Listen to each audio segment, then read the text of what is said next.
plenty of ditches and rushes, hedgerows, bits of common, bits of gorse there. And it's this variety that means that it's really good for wildlife by day, but also by night, which is why we've brought Mark and the thermal camera over with us. You can see Mark behind me. Mark, what, have we got anything? Just some deer at the moment. Just some deer. Sika deer? Sika deer, yeah. We have 3 sika deer. And out there somewhere are members of the Stour Ringing Group hoping to bring back some birds to ring live on camera tonight. You can see all of their ringing paraphernalia here. Now, I'm not going to tell you what birds we're hoping to get. I shall reveal everything later on. I think we can see them on the thermal camera right now. I am just hoping that we can show you some live birds. That's all to come later, but now let's go back to Chris and Michaela. That's exciting stuff, isn't it? Yeah. I mean, he could have a woodcock in his hand. I bet you've got FOMO over that. You'd love to have a woodcock in your hand, wouldn't you? FOMO. You're looking a bit blank there. It's a disease. It's fear of missing out. It's what all the young people say. Young people? Yeah, young people. Do you know about FOMO. young people, do you? Yes, I do. Did you look them up? I'm down with the young people. Anyway, so yeah, you have FOMO over that, and you might have FOMO over FOMO over you in a minute if you don't. Well, I've got members of the local ringing group out here in the darkness at this very moment trying to catch some birds. Now, which birds are they looking for? Well, 3 in particular. First of all, we're looking for woodcock, a big wader with a long bill. We've seen quite a few woodcock, of course, at RSPB Annual. Snipe as well, common snipe, much smaller bird. Jack Snipe too. We're looking for Jack Snipe. Now, I've never had a close-up view of a Jack Snipe. All 3 of these birds are quite elusive, difficult to see. They come to feed on these wet fields at night, which is why we have Mark here with his thermal camera just to help us out. Now, the ringing is vitally important. It's given us so much information. We've learned so much about birds. We now know a lot more about how long many of these birds live. We know about where they come in winter, where they breed, and all of this information, of course, helps us to conserve the habitat and the birds themselves. And there's one other tool that's proved to be very, very useful, especially for the ringers targeting these wading birds, and that is this. It's a thermal scope. And the ringers out there, they'll be using these to pinpoint exactly where the birds are. It makes it a lot easier to find them and a lot easier to catch them. And this particular one actually belongs to a resident bird watcher and ringer, Jack Badams, and he went out a few days ago, and this is what he saw. Woodcock. Woodcock. We have seen a lot of woodcock out at night, typical plump, short-legged wading birds, and snipe, Jack Snipe. Look at that, he actually found a Jack Snipe. They don't stay still for long, they're usually under your feet and then they take off. And just to show you just how useful these have been, the local ringing group here used to, before they started using these thermal scopes, they would find maybe 10 Jack Snipe in this whole area in a winter. Using these, they found 10 Jack Snipe in one field in one night. Isn't that amazing? Now you'll notice that I've lowered my voice and I'm now going to go into stealth mode. We're going to go over to the thermal camera. So I'm going to go out and I'm going to join the ringers out over there. And I'm going to hand you over to Chris, who's going to explain what's going to happen next.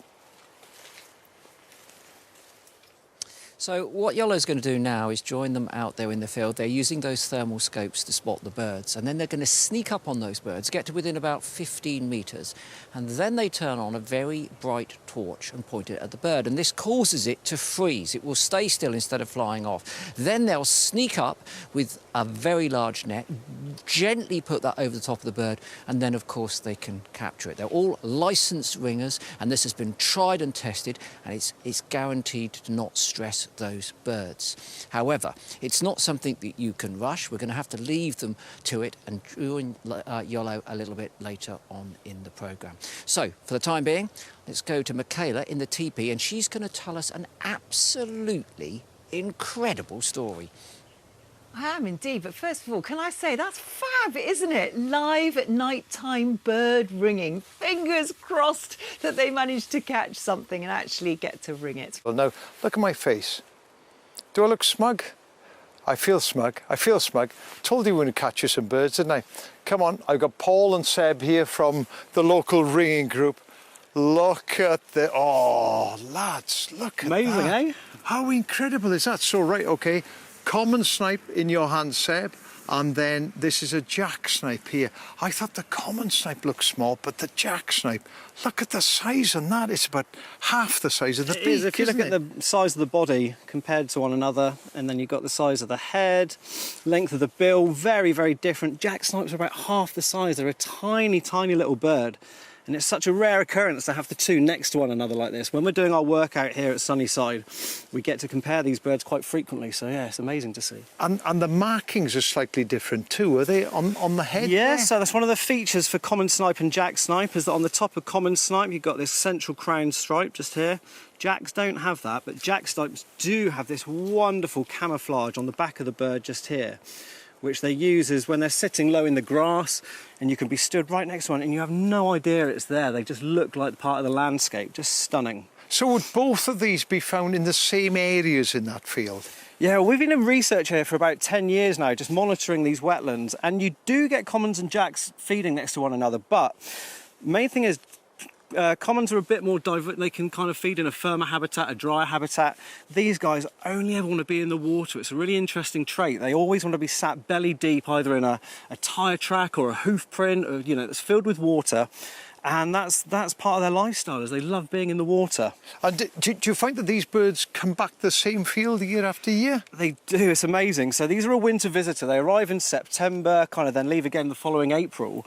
And what we're finding, we've ringed about 200 in these fields over the last several years, and we've had 40 or so that have come back exactly to these fields. So having gone to Northern Europe, to Northern Scandinavia, Northern Russia to breed, but some of them, amazingly, are even coming back to the exact same bodies of water, the same pools, the same areas of the fields to come and feed in.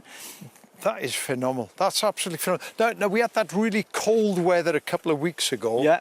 Surely they wouldn't have been here then, would they? They couldn't feed here, I suppose. No, the magic with these wading birds, they're really, really adaptable. So they respond to the weather straight away. As soon as a fresh water body freezes over, these birds can't feed. They find it very, very difficult.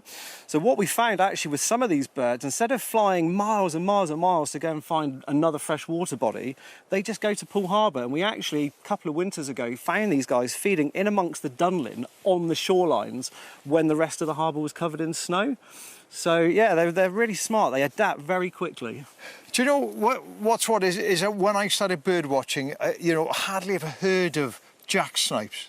Yeah, I didn't know anyone who'd seen one, but it appears that the more you guys are out there looking, the more you're starting to find. Oh, that's the really magical thing. So since we started using thermal imaging equipment, it's changed everything, absolutely everything. And we weren't really sure how many of these were out and about, but it used to be the case 20, 30 years ago in Poole Harbour. Per year, we'd have 10 individuals that would get seen. We can come out into a field, one field in a night, and see 10 in just one particular field.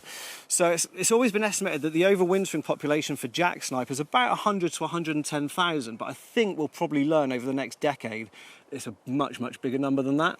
It is, and I take my hat off to all of you ringers, you know, and I got to emphasise, of course, is that Paul and Seb are both licensed. They know how to handle these birds. I better let you get on, because I know you don't want to hold on to them for too long.